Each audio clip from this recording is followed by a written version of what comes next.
साम्राज्य न्यूज, सामान्यांचा असामान्य आवाज. पंढरपुरात केलेल्या अन्यायकारक लॉकडाऊनला विरोध करण्यासाठी पंढरपुरातील व्यापारी बंधूंनी आज मीटिंग आयोजित केली होती. इलेक्ट्रॉनिक्स आणि मोबाईल असोसिएशनच्या माध्यमातून मी एक शासनाला विनंती करू इच्छितो.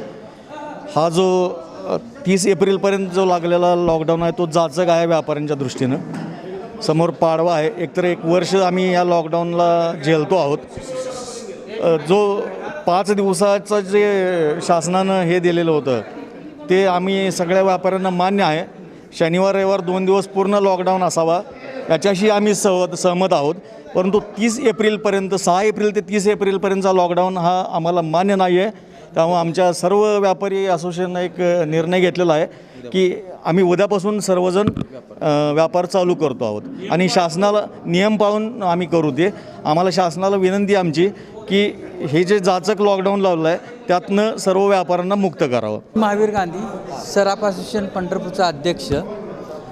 जो लॉकडाऊनचा डिसिजन झाला आज आणि या व्यापारी महामंडळ सगळ्या व्यापाऱ्यांनी मिळून जो डिसिजन घेतला त्याच्यामध्ये आम्ही सर्व व्यापारी उद्यापासून आमची सर्व दुकाने उघडी ठेवणार असून जी काही कारवाई होईल त्यास आम्ही सामोरे जाण्यास तयार आहोत. त्याच ह्या निर्णयाला पंढरपूर सराफ असोसिएशन पूर्णपणे पाठिंबा देत आहे आणि व्यापाऱ्याला निर्बंध घालावे. कोरोना नक्कीच कोरोनामुळं सगळ्यांनाच त्रास होतो आहे. बाबा त्यात टाईम कमी करा किंवा अल्टरनेट दुकाने उघडी ठेवा, पण व्यापाऱ्यांना बंदमध्ये सगळ्यांना घेऊ नका ही गव्हर्नमेंटला मी विनंती करतो. एवढीच माझं. सचिव सराफ असोसिएशन पंढरपूर सोलापूर. व्यापाऱ्यांचा निर्णय असा झाला की उद्यापासून कुठल्याही परिस्थितीत आपण सर्वजण दुकानं उघडणार आहोत आणि दुकानं उघडल्यानंतर ज्या काही कारवाया होतील त्या कारवाईला आपण समोर जाऊ.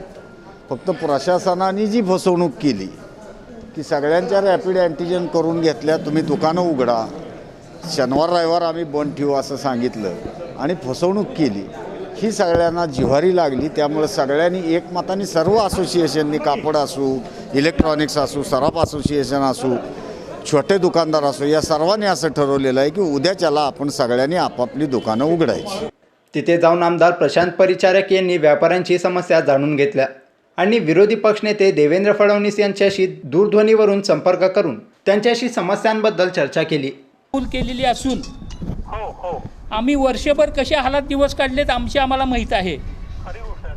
त्याच्यामुळं आमच्यावर जरी गुन्हे दाखल झाले तरी हरकत नाही, पण व्यापारी आता जगला पाहिजे. व्यापाऱ्याच्या जीवावर राज्य चालतं. त्यांच्याकडनं GST गोळा केला जातो आणि अशा परिस्थितीमध्ये जर तुम्ही लॉकडाऊन चालू करत असाल, शुक्रवारी 8 वाजता सांगितलं, सोमवारी सकाळी 7ला चालू होईल म्हणून सांगितलं आणि आत्ता परिस्थिती जिल्हाधिकाऱ्यांनी जे आदेश काढलेत त्याच्यामध्ये त्यांनी पूर्ण लॉकडाऊन चालू ठेवलेलं आहे 30 एप्रिलपर्यंत.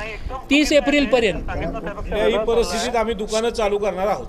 नाही, मी स्वतः देखील आज बोलतो, CMशी बोलतो आणि त्याच्यामध्ये पंढरपूर मंगळवेढा विधानसभा मतदारसंघाच्या निवडणुकीवर व्यापारी महासंघ पूर्ण बहिष्काराच्या विचारात आहे. जी जी जी जी जी जी नाही, मी स्वतः लक्ष घालतो.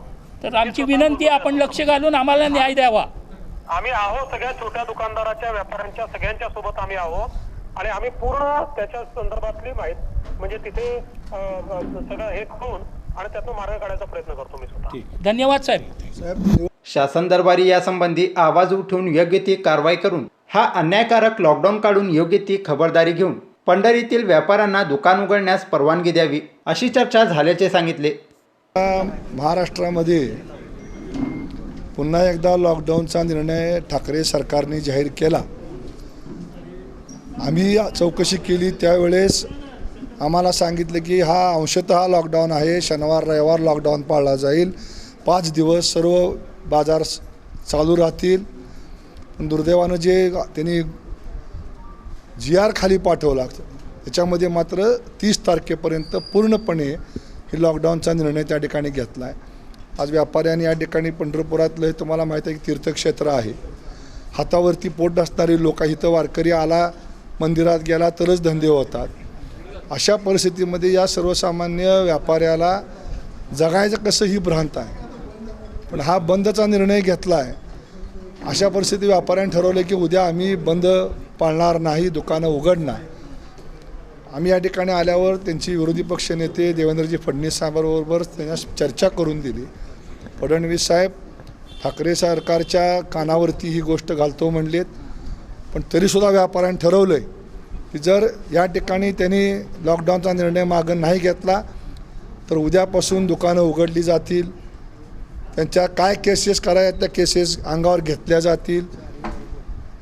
गेल्या 4 वारे ह्या पंढरपूरच्या आपल्या सगळ्या अशा लॉकडाऊनमध्ये गेल्या. कशी व्याजं भरायची, कशी मुदलं भरायची, कशी कर्ज भरायची, हा सगळा प्रश्न आहे. आणि त्यामुळं लाईट बिलचा प्रश्न आहे, सगळेच प्रश्न आहेत. कसं जगायचा हा प्रश्न आहे, हातावरची पोट आहे. तेव्हा अशा लोकांनी निर्णय घेतला आहे, त्या निर्णयाबरोबर आम्ही सगळेजण आहोत. ह्याच्यामध्ये सरकारने काहीतरी सुवर्णमध्य काढावा, निर्बंध जरूर ठेवावेत. आम्ही काय निर्बंध लादू नका म्हणणार नाही. कोरोनाची जी शिस्त आहे ती पाळली पाहिजे, पण ती पाळताना व्यापारी पण जगला पाहिजे ही भूमिका शासनानं ठेवून निर्णय करावा अशी आपल्या वतीनं आम्ही सगळ्या शासनाला विनंती करतो. व्यापाऱ्यांनी तुम्हाला नेतृत्व करावं अशी मागणी केली. नेतृत्व व्यापारीच आहेत. व्यापाऱ्यांच्या पाठीमागं उभं राहणं ही आमचं धर्म आहे. आणि शेवटी हा इथला स्थानिक व्यापारी आहेत, वर्ष जर धंदे नाहीत, आता कुठं उभा राहायला लागलेत, कसं तरी धंदे सुरू झाले. अशा वेळेस तुम्ही बाकी सगळं सुरू ठेवता, मग व्यापारामध्येच लॉकडाऊन कोरोना वाढतो का? इलेक्शन कशाला लावलं पंढरपूरचं? का 6 महिने पण ढकललं नाही? मग कारण 6 महिन्यानंतर तुम्हाला सहानुभूती मिळाली नसती ना, गडबड होती तुम्हाला इलेक्शन घ्यायची. निवडणुका तुम्ही लावता एका बाजूला. इथले मंत्री येतात ते सांगतायत काल की कोरोना नाही आहे म्हणून मी मास्क लावला नाही, राज्याचे मंत्री. मग तुम्ही कोरोना नाही, मास्क लावला नाही, मग व्यापाऱ्याला बंद कशा करा? निश्चितपणे समन्वय साधूनच जावं लागेल वाद घालण्यापेक्षा. व्यापाऱ्यांना आम्ही विनंती केली की आम्ही वर बोलतो, भांडतो तुमच्यासाठी, पण तुम्हीसुद्धा व्यापाऱ्यांनी एकजूट करून शासनाला सुद्धा या ठिकाणी नुसतं हा विनंत्या करून उपयोग नाही. तिन्ही बाजूनं शासनावरती दबाव वाढवावा लागणार आहे आणि त्याकरता निश्चितपणे आम्ही सगळेजण ह्या ठिकाणी आमच्याबरोबर आहोत.